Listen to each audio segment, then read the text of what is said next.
James Raven buktikan kualitas di depan Sinteyong, langsung dibawa ke senior. Media Inggris mengatakan Indonesia berhasil ubah pemain antah berantah Eropa jadi superstar. Di informasi bola selanjutnya, sindiran menohok supporter timnas Indonesia untuk calon pemain naturalisasi Malaysia yang lebih mahal dari Mace Hilgers. Dan tampil perdana di sepak bola dunia, Sinteyong optimis bisa bawa timnas Indonesia lolos ke Piala Dunia 2026. Kamus Bola coba merangkumnya di sini untuk Anda bersama saya.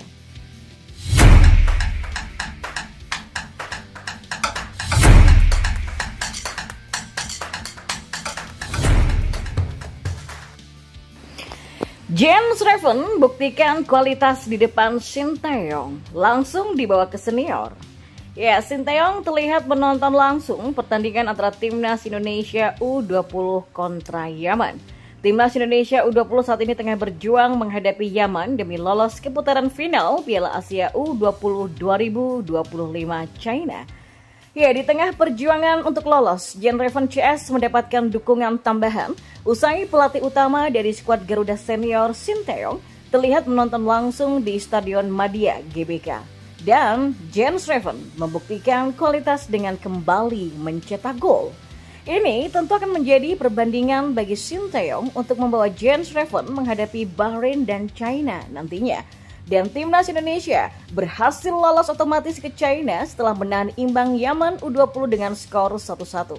Hal ini akan menjadi kedua kalinya secara beruntun bisa lolos ke Piala Asia U20 2025.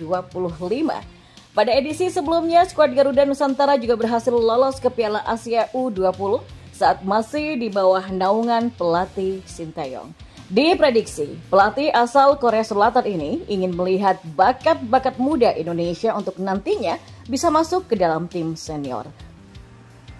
Nah, apakah akan ada pemain timnas Indonesia U20 yang dipanggil ke dalam tim senior? Seperti misalnya Donny Pamungkas dan James Raven?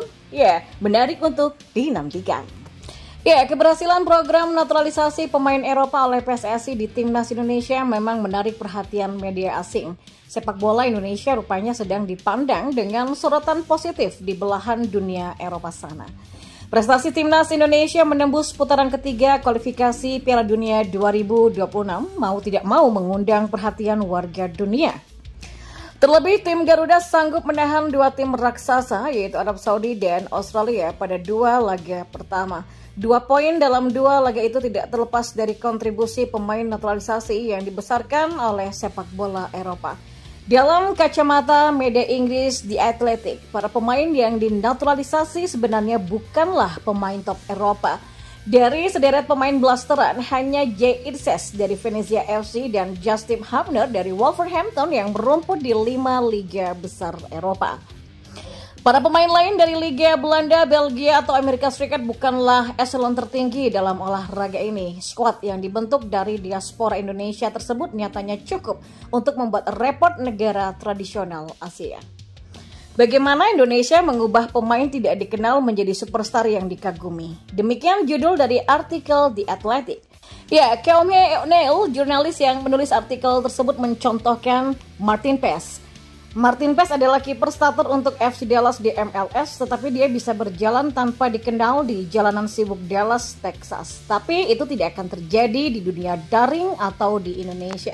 Seperti rekan timnya di Timnas Indonesia, Paes dikerumuni saat ia mengunjungi negara itu dan punya pengikut masif di media sosial. Jauh lebih besar dari pemain biasanya yang tidak termasuk eselon tertinggi sepak bola. Ya, The Athletic membandingkan jumlah follower pemain timnas Indonesia dengan timnas Amerika Serikat yang akan menjadi tuan rumah Piala Dunia 2026. Sebagai catatan, Amerika Serikat punya jumlah penduduk lebih banyak dibandingkan Indonesia. Starting 11 Indonesia ketika melawan Australia punya pengikut Instagram mencapai 26,9 juta. Tulis The Athletic. Dan sebagai perbandingan, timnas Amerika Serikat ketika melawan Selandia Baru hanya punya pengikut 1,4 juta. Ya, jumlah pengikut ini tidak akan membawa timnas Indonesia menuju Piala Dunia 2026 Amerika Serikat, tapi performa di lapangan. Dan sejauh ini, Sinteyong bisa membangun optimisme untuk menembus ajang tersebut.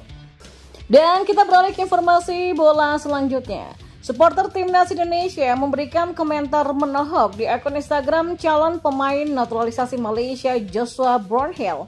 Federasi Sepak Bola Malaysia atau FAM saat ini tengah mempertimbangkan menaturalisasi Joshua Brownhill yang merupakan kapten dari Burnley.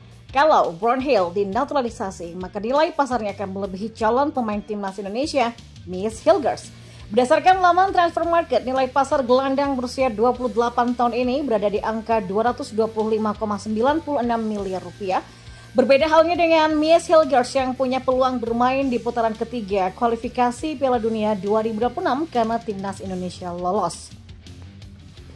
Ya, keberhasilan Timnas Indonesia lolos ke putaran ketiga kualifikasi Piala Dunia 2026 pun membuat skuad Garuda sudah memastikan satu tempat di Piala Asia 2027. Sementara itu, Harimau Malaya harus terlebih dulu menjalani kualifikasi untuk bisa menjadi peserta Piala Asia 2027.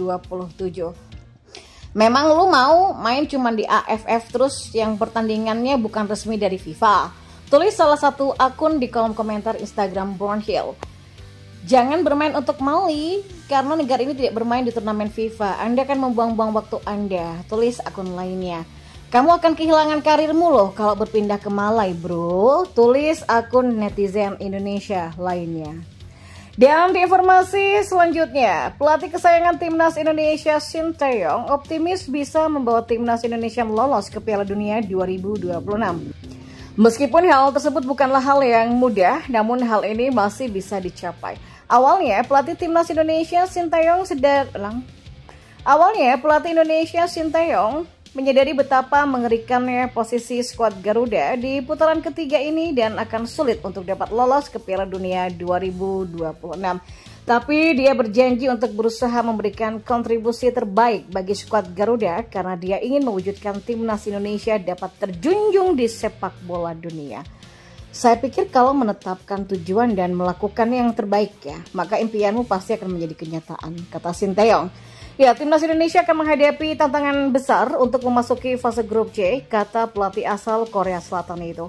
Dan untuk melaju ke putaran keempat kualifikasi Piala Dunia 2026, dia berpikir timnya bisa mencapai posisi ketiga atau keempat yang merupakan target realistis. Saya tidak ingin memberikan tekanan pada pemain dengan mengatakan sesuatu yang tidak realistis. Jadi saya targetkan posisi 3 atau 4, katanya. Di samping itu, Coach Sinteyong tetap tidak meremehkan negara-negara lawannya. Ia mengatakan bahwa babak penyisihan ketiga ini akan menjadi tantangan terbesar.